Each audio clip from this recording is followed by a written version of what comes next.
Bonjour à tous et à toutes et bienvenue pour cette 4e vidéo d'ECL chez soi.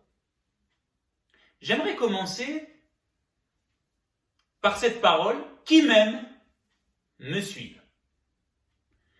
Saviez-vous que cette citation a été prononcée pour la première fois en 1328 par Philippe VI de Valois, jeune roi, qui voulait partir pour une campagne de bataille et qui en parla à ses barons.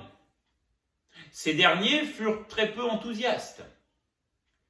Et Philippe VI, dans ce zèle, va dire ceci, « Qui m'aime me suive ». Et cette parole va interpeller puisque plusieurs vont le suivre, l'accompagner dans cette bataille, et la victoire sera remportée. Dans la Bible, Jésus va à plusieurs reprises dire « Suis-moi, suivez-moi ». Il dira même que celui qui m'aime, c'est celui qui met ma parole en pratique. L'appel de Jésus, c'est « Qui m'aime, me suive ».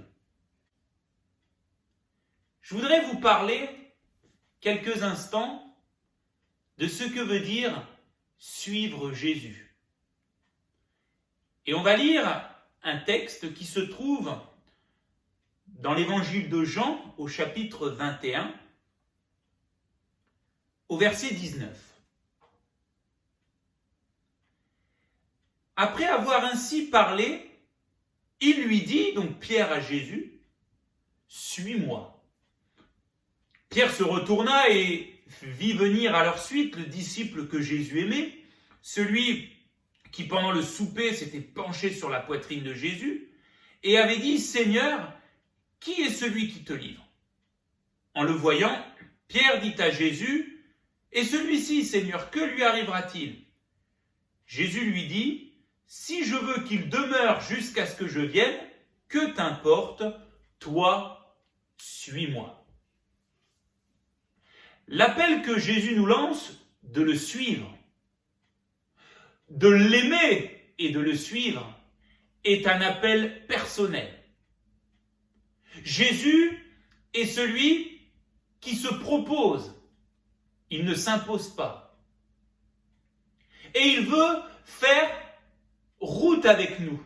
Il veut que nous nous joignions à lui. Il veut que nous marchions avec lui. Il veut que nous soyons avec lui. C'est son appel. Que veut dire suivre Jésus? Un autre texte me vient où Jésus va expliquer ce que c'est que de le suivre et ce que cela engendre. Matthieu chapitre 16, verset 24. Alors Jésus dit à ses disciples, à ceux qui voulaient le suivre, « Si quelqu'un veut venir après moi, qu'il renonce à lui-même, qu'il se charge de sa croix et qu'il me suive. En effet, quiconque voudra sauver sa vie la perdra, mais quiconque perdra sa vie à cause de moi la trouvera. Et que servira-t-il à un homme de gagner le monde entier s'il perd son âme? Ou que donnera un homme en échange de son âme? Car le Fils de l'homme va venir dans la gloire de son Père avec ses anges, et alors il rendra à chacun selon sa manière d'agir. » Je voudrais voir avec vous ces 3 points. Suivre Jésus est un appel à renoncer à nous-mêmes. Nous avons parlé de Philippe VI. Il en a fallu à son armée, à ces hommes qui l'ont suivi, il leur a fallu renoncer à eux-mêmes pour le suivre dans cette bataille. On ne peut suivre Jésus si on veut continuer de servir notre propre moi.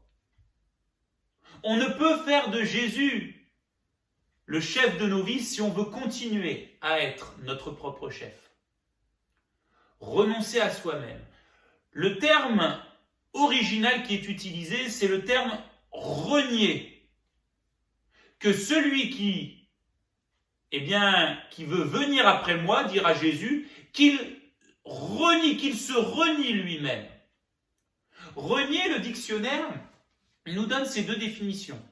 La première, c'est quelqu'un qui déclare ne pas connaître une autre personne ou qui ne reconnaît pas une autre personne.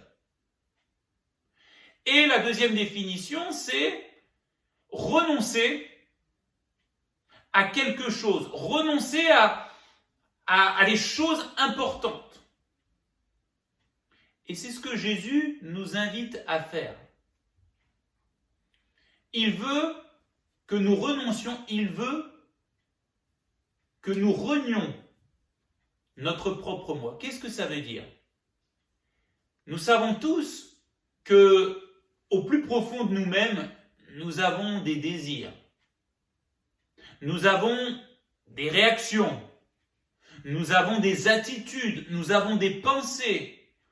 Nous avons une volonté, des projets. Et l'appel de Jésus à le suivre,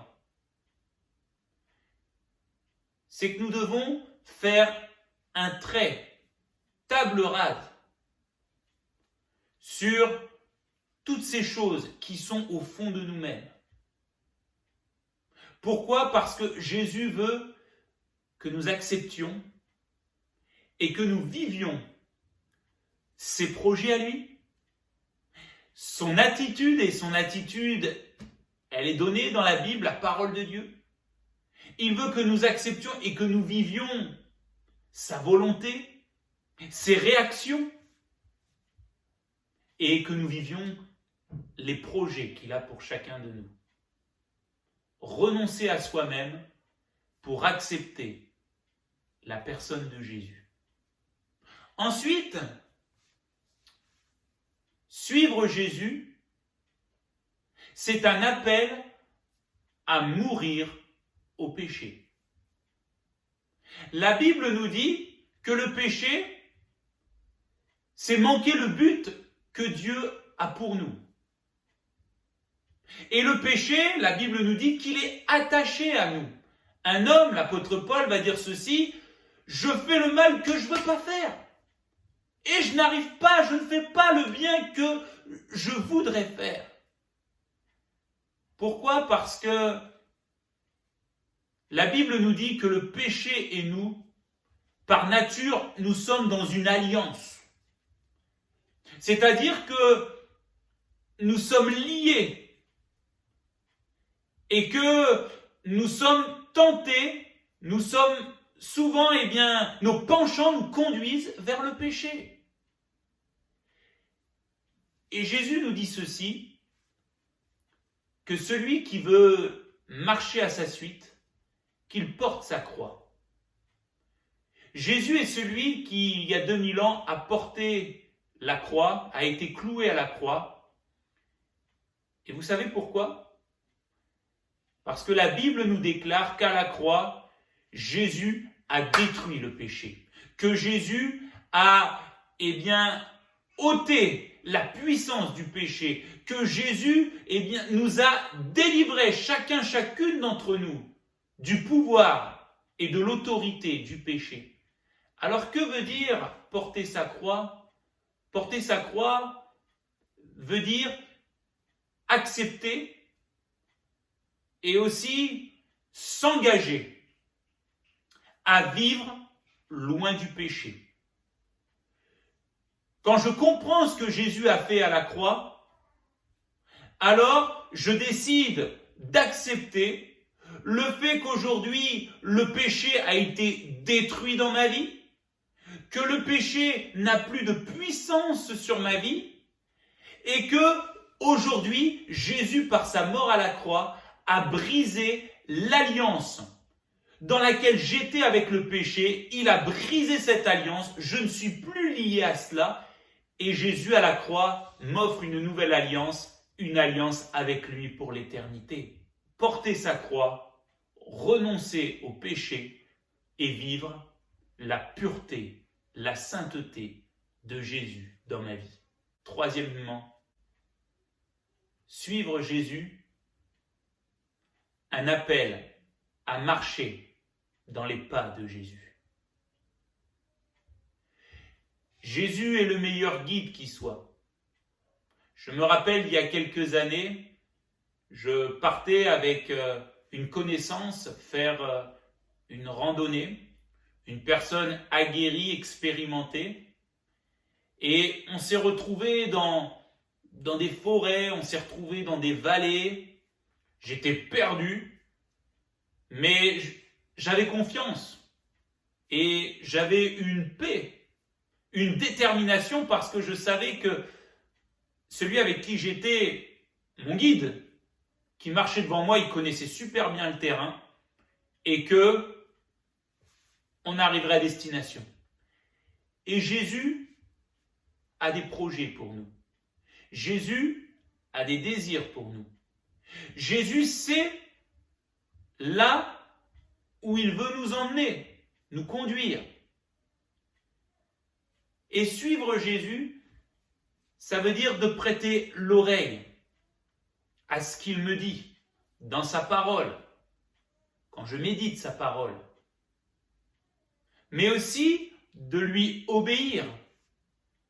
Suivre, ça veut dire obéir, marcher dans ses pas, marcher à sa suite.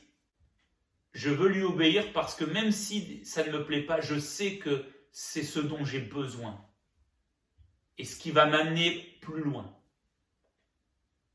Et puis suivre Jésus, marcher dans ses pas, dans sa volonté, c'est aussi accepter les circonstances qui peuvent arriver. C'est d'accepter peut-être les événements qui pourraient être là dans ma vie. Et ne pas lever le poing contre lui, ne pas dire non, je m'enfuis, mais accepter aussi les terrains, les épreuves par lesquelles je peux passer avec Jésus. Pourquoi ? Parce que c'est un moyen d'apprendre, de voir sa gloire.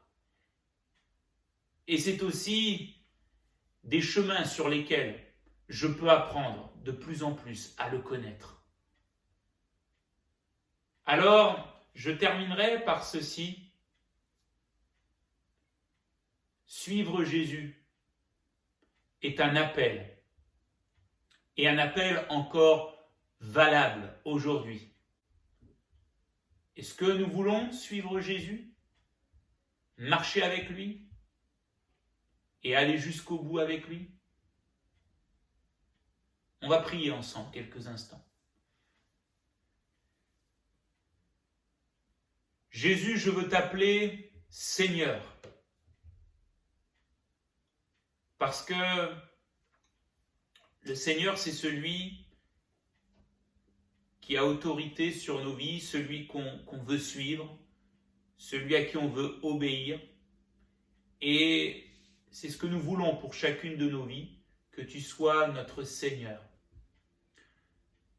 Oui, nous voulons nous engager encore en ce jour à marcher à ta suite, à devenir tes disciples, à renoncer à nous-mêmes pour t'accepter. Nous ne voulons plus être nous-mêmes à la première place, mais nous voulons que tu sois à la première place. Nous acceptons aussi de porter notre croix, de renoncer au péché, parce que tu nous en as délivrés. Et nous acceptons de te suivre, de marcher dans tes pas, là où tu veux nous conduire, parce que nous savons que c'est ce qu'il y a de mieux pour chacun, pour chacune. Je te remercie, Seigneur Jésus, et nous voulons le déclarer, c'est que quand nous nous engageons avec toi, tu es fidèle. Alors merci. Amen. terminer, vous rappelez eh bien, que vous pouvez continuer d'aller visiter notre chaîne YouTube ECL, Église de Cavaillon-Luberon. Regardez ces vidéos et nous vous en proposerons d'autres de différents types dans les temps prochains.